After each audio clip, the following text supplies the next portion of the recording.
పాపా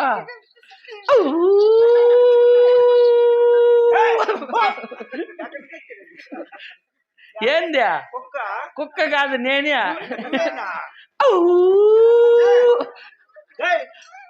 పాపా ఏం బాబు నీకు పెళ్ళయిందా? నాకా పెళ్ళయిండ్లా.